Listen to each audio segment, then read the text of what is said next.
আর আমি বারবার একটা কথা বলি যে এই দুনিয়াতে আল্লাহ ছাড়া আমাদের আপন বলে কেউ নাই। আপনি যাকে আপন মনে করেন না কেন, আমাদের সম্পর্ক আছে বাবার সাথে, মায়ের সাথে, স্ত্রী সন্তানদের সবার সাথে, আমাদের হক আছে, অধিকার আছে, সব ঠিক আছে।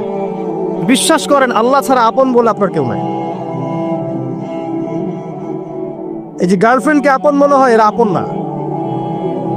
স্ত্রী সন্তানদেরকে খুব আপন মনে হয়, আপনার মৃত্যুর পর 40 দিন সময় লাগবে না সব ভুলে যেতে। পিতামাতা, ভাই বোন সবাইকে আপন মনে হচ্ছে।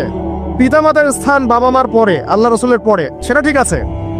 আপন আল্লাহ ছাড়া তারা নন। আপনি তাদের মনোপুত ভাবে নিজে প্রতিষ্ঠিত হতে পারবেন না, তারা আপনাকে চিনবে না।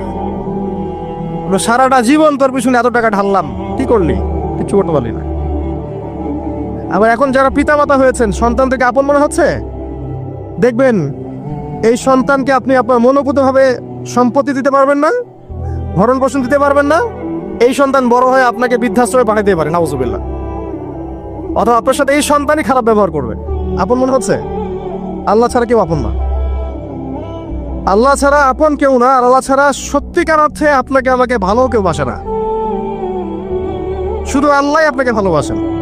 এটা আপনারা হারে হারে উপলব্ধি করবেন যত দিন যাবে ইনশাআল্লাহ। তাই শুধু সেই আল্লাহর জন্যই নিজেকে খালেস করে দেন, আর যার যার হক তাকে তাকে দিয়ে দেন।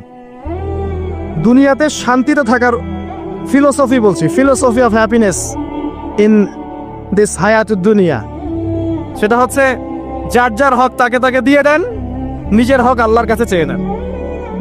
আর দুনিয়াকে আপন মনে করবেন না, আল্লাহ ছাড়া কাউকে আপন মনে করবেন না। আপনি সুখে থাকবেন ইনশাআল্লাহ। দুনিয়ার দাসত্ব করবেন, আল্লাহ ছাড়া অন্য মানুষদেরকে আপন মনে করে নিবেন, দেখবেন আপনি পদে পদে কষ্ট পাবেন। কারো কাছে আশা করেন না, কষ্ট পাবেন না। আমি এই প্রসঙ্গে কথাগুলো বললাম যে দুনিয়াকে আপন মনে করতে নাই, আর আল্লাহকে আপন মনে করতে হয়। আল্লাহকে আপন মনে করলে তখন আমার উপর কিছু দায়িত্ব চলে আসে। কি দায়িত্ব? আল্লাহ আমাকে সৃষ্টি করেছেন, রিজিক দিয়েছেন, লালন পালন করছেন, বাঁচিয়ে রেখেছেন, তার হাতে আমার মৃত্যু, তার হাতে সবকিছু।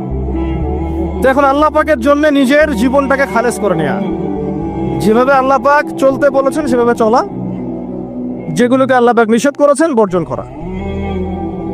আর রাসূলুল্লাহ সাল্লাল্লাহু আলাইহি ওয়াসাল্লামের সুন্নাহ আল্লাহ পাক রেখে দিয়েছেন আমাদের সামনে। এই সুন্নাহগুলো যদি আমরা অনুসরণ করতে পারি, ইনশাআল্লাহ এই দুনিয়াতে কিছু পাই বা না পাই, ইনশাআল্লাহ পরকালে আপনি আল্লাহর ক্ষমা পাবেন ইনশাআল্লাহ। কোরআনের সূরাগুলোর